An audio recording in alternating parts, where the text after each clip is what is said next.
Selamat datang di channel Animasi Toon. Kali ini admin akan membawakan cerita tentang pendekar pedang yang tak terkalahkan. Jangan pula sebelum mendengarkan cerita ini siap terlebih dahulu kopi dan sebatang rokok. Dan bagi yang para pendengar yang setia jangan lupa tekan dulu tombol subscribe-nya. Biar kedepannya para pendengar setia tidak ketinggal dengan update-update selanjutnya. Baiklah, sekarang kita mulai masuk ke alur ceritanya. Pendekar Pedang yang Tak Terkalahkan episode 1. Sekte Pedang, Pegunungan Xuankong, Bukit Pembantu. Sebagai sekte besar yang terkenal di wilayah selatan. Di belakang sekte pedang ada 100.000 gunung besar, mengarah ke arah Kekaisaran Qin. Bangunan pun didirikan di 1000 mil Gunung Xuankong. Pegunungan Xuankong ada 7 bukit utama, 36 bukit kecil. Bukit Pembantu adalah salah satu dari bukit kecil. Bukit Pembantu sesuai dengan namanya adalah tempat tinggal para murid tukang. Bukit Pembantu meskipun ditinggal oleh murid-murid tukang, tapi luasnya setara dengan kota kecil yang memiliki populasi 300 ribuan di Kekaisaran Qin. Langit mulai terang, seperti biasa, warrior yang pun bangun lalu cuci muka. Mengambil sapu dan sekop keluar dari kamar. Melihat langit mulai terang, warrior yang menghirup napas segar dalam-dalam. Setelah itu, muka kecil warrior yang pun dengan tatapan yakin bernada kecil berkata, "Semangat! Semangat! Jangan menyerah!" Setelah itu pun dengan langkah cepat pergi ke lembah Qingfeng. Kalian lihat, dia sebelumnya bukan murid bagian luar. Ternyata dia, itu dulu, sekarang dia juga murid tukang, sama seperti kita, menyapu lantai. Sayang sekali, orang yang begitu tampan, sekarang usia dia paling 16/17 tahun. Usia seperti ini seharusnya memiliki masa dengan yang gemilang. Tapi sekarang malah sebagai tukang, sayang sekali.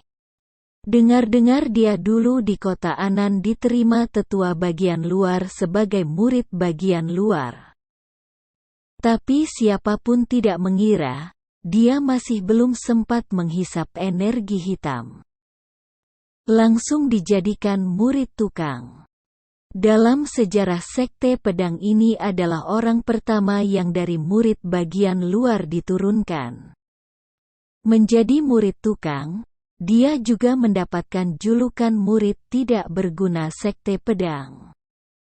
Murid tidak berguna sekte pedang, cekak, julukan ini cukup luar biasa. Mendengar percakapan orang yang ada di sekitarnya, langkah kaki warrior yang pun berhenti. Tangan kanan menggenggam erat sapu, kemudian menghirup napas dalam-dalam. Tidak peduli dengan mereka, secepatnya berjalan ke arah lembah Qingfeng. Lembah Qingfeng berada di belakang Bukit Pembantu, ditopang beberapa gunung kecil. Di tengah adalah dasar lembah. Di dalam lembah terdapat rumput-rumput hijau yang subur. Pohon tua yang menjulang tinggi menutupi matahari. Merupakan tempat para murid tukang mengambil obat dan kayu bakar. Ini juga merupakan tempat warrior yang berlatih. Di sebuah batu raksasa, warrior yang meletakkan sapu di samping lalu duduk bersila di atas batu. Raksasa itu, lalu mengeluarkan sebuah surat dan patung tanah liat. Ini adalah surat dari rumah yang dia terima semalam, tapi karena semalam terlalu sibuk, dia tidak ada waktu untuk membaca. Melihat patung tanah liat yang ada di tangan, warrior yang pun tersenyum. Patung tanah liat ini sangat kecil dan tidak begitu cantik, tapi memiliki muka yang jelas. Ini adalah hasil buatan adiknya. Meskipun tidak mirip dan tidak bagus, tapi bagi dia sangat berharga. Mengelus sebentar, warrior yang pun menyimpan patung tanah liat ini. Melihat surat yang ada di tangan, lalu meniup pelan-pelan debu yang ada di atas amplop. Dengan hati-hati mengeluarkan surat yang ada di dalam dan membacanya. Kakak, koin emas yang kamu kirim bulan lalu kami sudah terima. Semenjak kamu diterima menjadi murid luar sekte pedang. Tetangga yang dulu meremehkan kita mulai sering membantu kami. HMPF, Feni tahu, mereka melihat kakak ada kemampuan. Jadi mulai menjalin hubungan baik dengan ibu dan aku, dasar sekelompok orang licik. Warrior yang menghirup napas dalam-dalam dan mulai menyindir diri sendiri. Murid bagian luar. Beberapa saat kemudian, warrior yang pun menahan rasa tidak puas dan ketidakberdayaan ini. Tatapan kembali membaca surat ini. Lalu, orang dari keluarga Liu sangat menjengkelkan. Mereka malah mengajukan pernikahan pada ibu. Agar aku menjadi selir anak mereka yang super gemuk itu. Si super gemuk ini jalan pun susah. Aku melihat dia nafsu makan pun hilang. Masih ingin aku menjadi selir dia. Untung saja ibu tidak setuju. Meskipun menikah, aku ingin menikah dengan kakak. Malu. Kakak dilarang menertawai aku, dalam hati juga dilarang menertawai aku. Keluarga Liu. Tatapan mata warrior yang pun menjadi tahan. Keluarga yang memiliki kekuatan kuat di kota Anan. Dulu kepala keluarga Liu ingin mencari ibu sebagai selir, tapi ibu mati pun tidak setuju. Keluarga Liu takut ada korban nyawa, karena peraturan di Kekaisaran Qin sangat ketat. Jika ada korban nyawa, maka keluarga Liu akan tertimpa masalah besar. Tapi keluarga Liu tidak menyerah, terus di kota Anan mempersulit kami satu keluarga. Ingin memaksa ibu secara mandiri masuk ke keluarga Liu, kehidupan sangat menderita. Tapi ibu tidak mengalah pada keluarga Liu. Keadaan seperti ini hingga warrior yang diterima menjadi murid bagian luar oleh tetua bagian luar sekte pedang. Setelah dia menjadi murid bagian luar, keluarga Liu baru mulai takut. Tidak berani keterlaluan lagi. Tapi, dia sama sekali tidak menyangka, keluarga Liu mulai mencari adik perempuan dia. Kekuatan, oh kekuatan. Aku harus menjadi murid bagian luar. Warrior yang mengepalkan sepasang tangan. Dia mengetahui jika berita dia menjadi murid tukang tersebar sampai kota Anan. Maka keluarga Liu akan semakin semena-mena, maka ibu dan adiknya akan dalam bahaya. Berpikir demikian, warrior yang pun menyimpan surat, berjalan ke bawah batu raksasa. Membersihkan ranting yang ada di bawah batu itu. Di bawah ranting ada 4 besi hitam yang menyerupai gelang.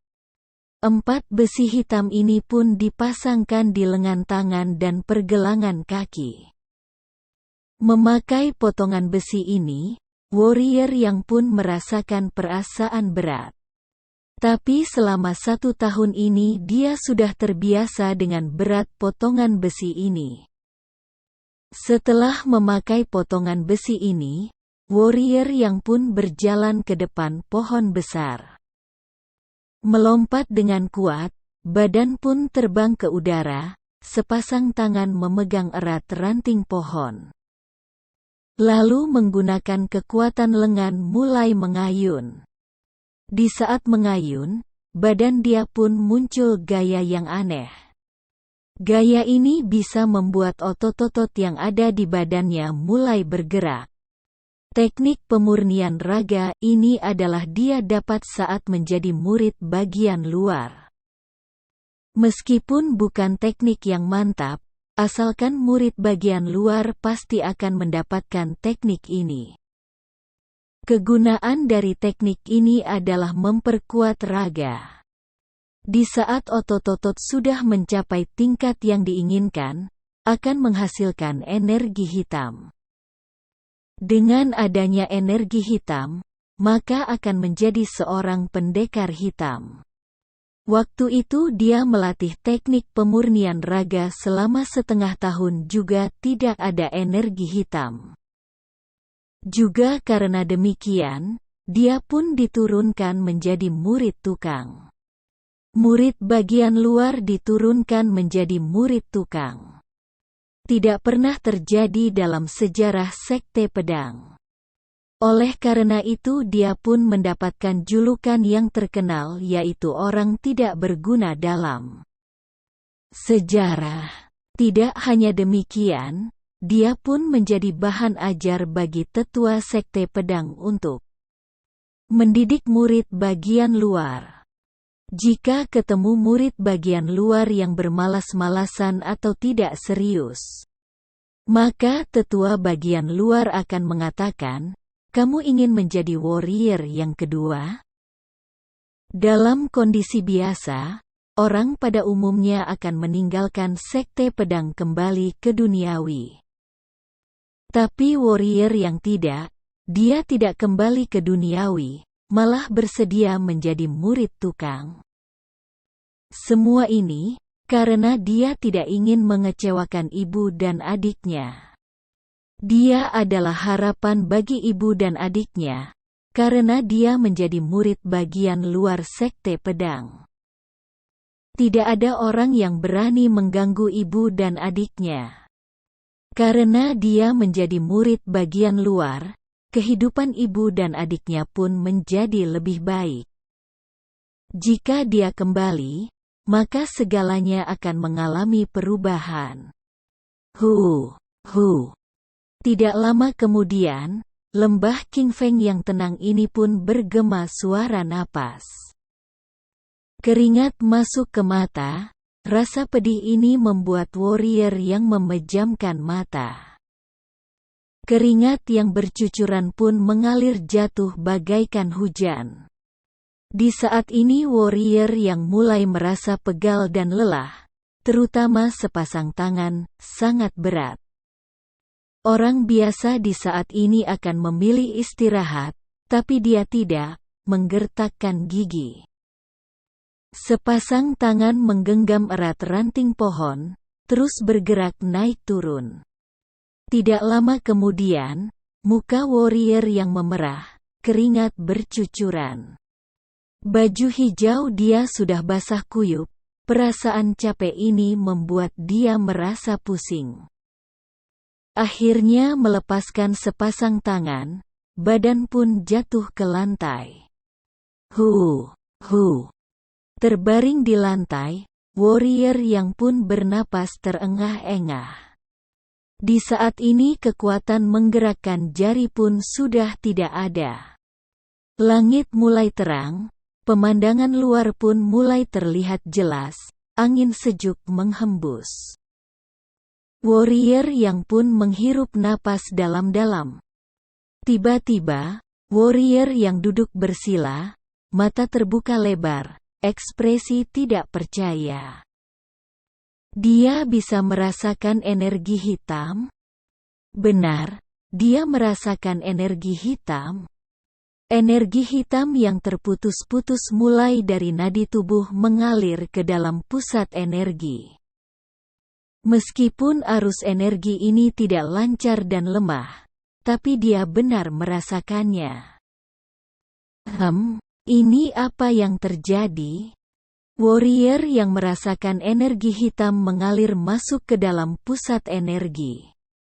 Malah mendadak menghilang, benar langsung menghilang, seperti tidak pernah muncul. Kening warrior yang pun berkerut, merasakan sedikit energi hitam yang ada di dalam tubuh. Tidak lama kemudian warrior yang pun membuka mata besar-besar dipenuhi rasa kaget. Aku tidak menyangka aku memiliki dua pusat energi. Warrior yang menelan air liur, sama sekali tidak percaya. Dia menemukan energi hitam, berada di dalam pusat energi bagian paling dalam. Ada sebuah pusaran, dan di dalam pusaran ini dipenuhi energi hitam. Warrior yang sekarang mengerti kenapa sebelumnya dia tidak bisa menyerap energi hitam. Bukan tidak bisa menyerap, melainkan setelah diserap, kembali diserap oleh pusaran ini. Kenapa sebelumnya dia tidak menyadari pusaran ini? Karena pusaran ini berada di bagian dalam. Jika dia tidak mengikuti perasaan energi hitam ini masuk mencari, mungkin seumur hidup dia tidak akan menemukan pusaran ini. Sekarang dia bisa merasakan energi hitam ini karena pusaran ini sudah penuh. Betul, pusaran ini sudah dipenuhi energi hitam. Energi hitam pun ditekan keluar ke posisi semula. Tapi tidak mengetahui kenapa pusaran ini dengan paksa menyerap energi hitam. Tidak meninggalkan sedikit pun. Berdasarkan yang dia ketahui, orang normal hanya memiliki satu pusat energi.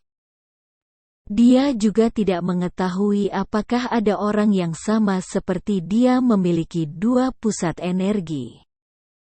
Tapi dia sekarang menyadari dia bukan manusia tidak berguna, dia bisa mulai pembinaan.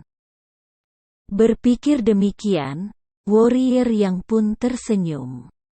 Tidak lama kemudian senyuman ini semakin lebar dan tertawa. Tidak lama kemudian pun tertawa terbahak-bahak.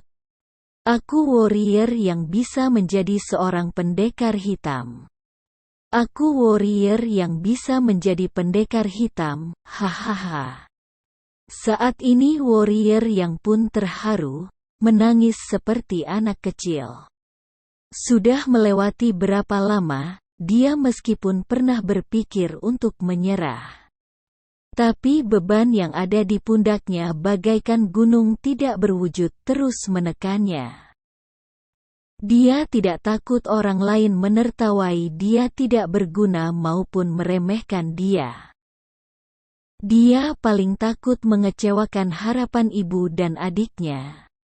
Dia takut ibu dan adiknya akan kembali seperti dulu dihina oleh tetangga. Dia takut ibu dan adiknya hidup menderita seperti dulu. Yang dia takuti sangatlah banyak.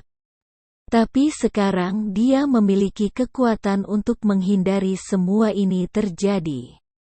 Asalkan dia melatih teknik pemurnian raga hingga tingkat tertinggi, asalkan mencapai tingkat 6. Dia akan kembali menjadi murid bagian luar, asalkan bisa menjadi murid bagian luar. Dia memiliki sumber daya pembinaan, memiliki ilmu teknik pedang. Sampai saat itu ada kesempatan menjadi murid bagian dalam. Asalkan bisa menjadi murid bagian dalam, maka kepala kota Anan melihat dia juga akan dengan sopan melayani. Matahari pun menyinari tepat ke muka warrior yang bercucuran air mata. Membuat wajar warrior yang pun memerah. Dulu kenapa tidak merasa pemandangan di sekitar begitu indah? Tersenyum, menahan rasa bahagia ini, warrior yang mengelap air mata yang ada di wajah. lalu melepaskan potongan besi dan disimpan di tempat sebelumnya. Berjalan ke depan, batu raksasa mengambil sapu berjalan ke jalan masuk lembah. Dia masih ingat, tugas dia hari ini adalah menyapu lapangan pelatihan Sekte Pedang. Oke, untuk kali ini sampai di sini dahulu ceritanya, nantikan kembali keseruan dari cerita ini. Salam sehat selalu untuk para pendengar setia.